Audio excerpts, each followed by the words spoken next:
এইটো সঁচাকৈ অতি ৰহস্য। কাৰণ যোৱা দেওবাৰ 10 তাৰিখে প্ৰায় 12 মান বজাত সি কিন্তু যিটো অৱস্থাত ৰাতিপুৱাই গৈছিলে, সি খুব ভাল শৰীৰে গৈছিলে। তাৰ আচল কথা কি, তাৰ ডায়েবেটিছ বা প্ৰেছাৰ অন্য বেমাৰ একোৱে নাই, এটা সুস্থ ল'ৰা। সি যেতিয়া গৈ পায়গে, পোৱাৰ পাছতে সিহঁতক 11:30 মান বজাত বা মানে 11টা মান বজাত সি তাত লুচি খাইছিলে বোলে। পুৰি চুৰি খাই ধুনীয়াকে এটা মাতবোল কৰি তেওঁলোকে SDU প্লান্টত তাৰ হেৰি আছিলে, 2টা টিফিন লৈ গাড়ীৰ পৰা নামি সি SDU প্লান্টলৈ গ'ল।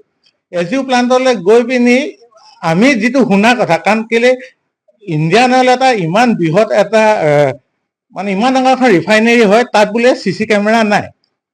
CC কেমেৰা থকা হলে আমি বৰ্তমান মানে তাৰ পৰিস্থিতিৰ কথা গম পালোহেঁতেন। কিন্তু মেনেজমেণ্টে জনোৱা মতে তাত CC কেমেৰা নাই, আৰু সি গৈ পিনি তাত বোলে পৰিলে। এতিয়া কেনেকে পৰিলে, উজতি খাই পৰিলে নে ক'ৰবাত তাঁৰত লাগি পৰিলে নে তাৰ কেনেকে পৰিলে, কোনো ধৰণৰ হেৰি নাই।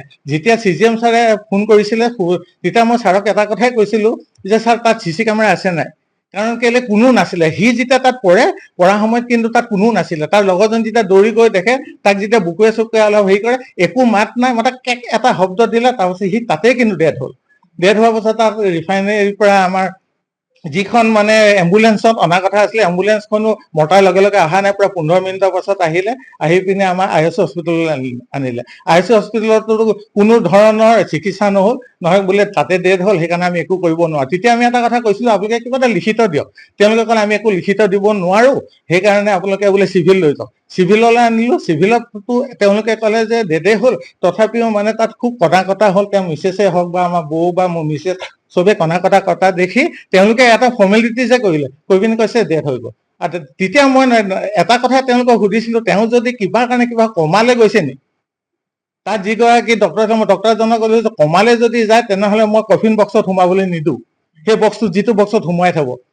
তেতিয়া তেওঁলোকে নাই বোলে কমাত যোৱা নাই, তেওঁ অলৰেডি ডেথ হ'ল, তাতে ডেথ হ'ল, সেইকাৰণে আপোনালোকে এইটো পষ্টমৰ্টম কৰিব লাগিব। তেতিয়া মই কৈছো যে পষ্টমৰ্টম মই কৰাবলৈ মন নাছিলে।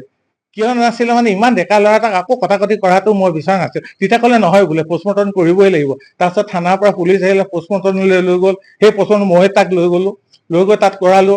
চব ঠিক ঠাক কৰি পিনি মই ডক্টৰক সুধিলো যে পষ্টমৰ্টম ৰিপৰ্ট কি পালে। তেতিয়া ক'লে বোলে ৰিপৰ্টত আমি একো পোৱা নাই, সেই ফৰেনচিক পঠিয়াব লাগিব, আপোনালোকে পুলিচৰ লগত কথা পাতক। তাৰ পুলিচজন আছে, তেওঁৰ লগত কথা পাতিলো। কথা পতাৰ পাছতহে তেওঁলোকে মানে ফৰেনচিকলৈ পঠাম বুলি ক'লে। আজি আমি থানালৈ কথা পাতিলো, অহা কাইলৈ ফৰেনচিক লেবৰেটৰীলৈ পঠিয়াব।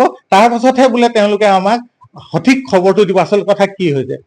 সেইকাৰণে ইণ্ডিয়ান অইল কৰ্তৃপক্ষ মোৰ ফালৰ পৰা এটা অনুৰোধ কৰিছো, এই পৰিয়ালটো তেওঁ এজনীয়ে ছোৱালী, তেওঁ ফাইনেন্সিয়েলি ইমান এটা ষ্ট্ৰং নহয়।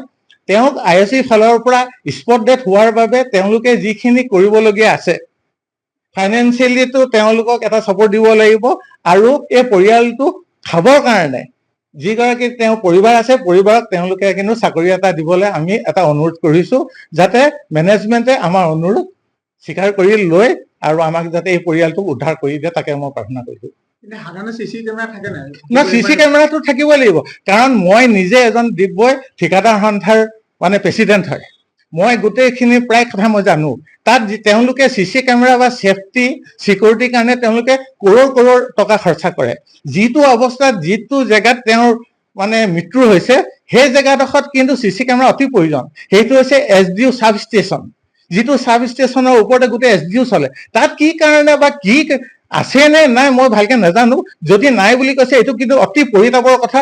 ভৱিষ্যত দিনত মোৰ ভাইটি হেৰাই গ'ল, সেইটো ডাঙৰ বস্তু নহয়। তেওঁৰ যিমান দিনৰ আয়ুস আছিলে, কিবা এটা কাৰণে কিবা হ'ল। কিন্তু ভৱিষ্যত দিনত যাতে কোনো শ্ৰমিক হওক, কণ্ট্ৰেক্টৰ হওক বা এমপ্লয় হওক, যাতে এনেকুৱা অঘটন নঘটে। আৰু CC কেমেৰাৰ নামত তেওঁলোকে যিবোৰ ভেকু ভাওনা কৰিছে, এইবোৰ বন্ধ কৰক। আৰু CC কেমেৰা যদি তেওঁলোকে দিব লগা হৈছে, চবতে দিয়ক, যাতে আমাৰ কোনো এজন শ্ৰমিক কিবা এটা হ'লে বা এমপ্লয় বা আমাৰ কণ্ট্ৰেক্টৰ কিবা হ'লে যাতে সেইটো সঠিক নিৰ্ণয় কৰিব পাৰি যে কি কাৰণে হ'ল। কাৰণ তাত বিভিন্ন ধৰণৰ কেবুল থাকে, তাত বহুত ধৰণৰ গেছ ওলায়। এতিয়া যদি মই ডিমাণ্ড কৰো যে তেওঁ কিবা গেছ খাই মৰিলে বা তেওঁ কেবুলত উজতি খাই পৰিলে, নহলে যদি কোনোবা শত্ৰু আছিলে তাৰ পিছফালৰ পৰা যদি তাক মাৰিছে, সেইকাৰণে মই এটা ফালৰ পৰা আমাৰ গোটেই পৰিয়াল হৈ এটা কথা কওঁ যে উচিত তদন্ত হওক। এই তদন্ত কিন্তু আমাক লাগিবই, ফাৰ্ষ্ট কথা।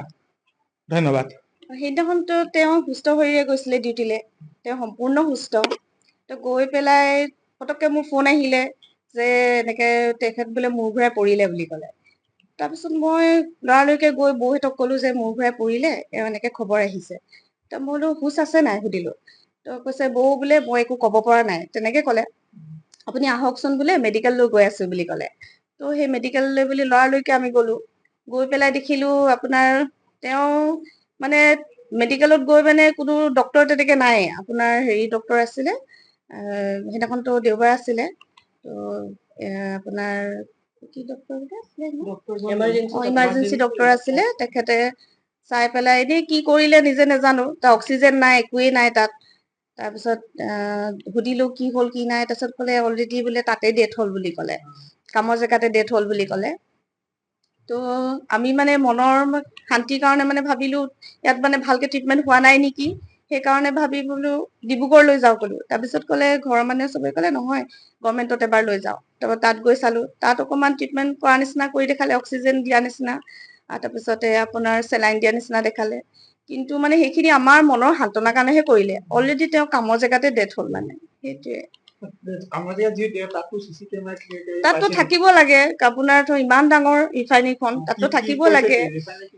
এতিয়া কৈছে নৰ্মেল ডেথ বুলি কৈছে, একো মই পোৱাই নাই প্ৰুফ মানে। কৈছে নৰ্মেল ডেথ কেনেকে হ'ব পাৰে, এজন সুস্থ শৰীৰৰ মানুহজন ভালদৰে ঘৰৰ পৰা ওলাই গৈছিলে। তো সেইটো লৈ মই বিচাৰিছো যে উচিত তদন্ত হওক, তেওঁ কেনেকে কি হ'ল সেইটোৱে বিচাৰিছো। মই জনামতে 10 মিনিট মান বুলি কৈছে, এতিয়া ভালকে মানে ক'ব পৰা নাই। এজনে কৈছে 10 মিনিট, এজনে কৈছে পতককে মোৰ হাততে বোলে একো মাত কথা নাই, তেনেকে হৈ গ'ল। তো সেইটোৱে কথা।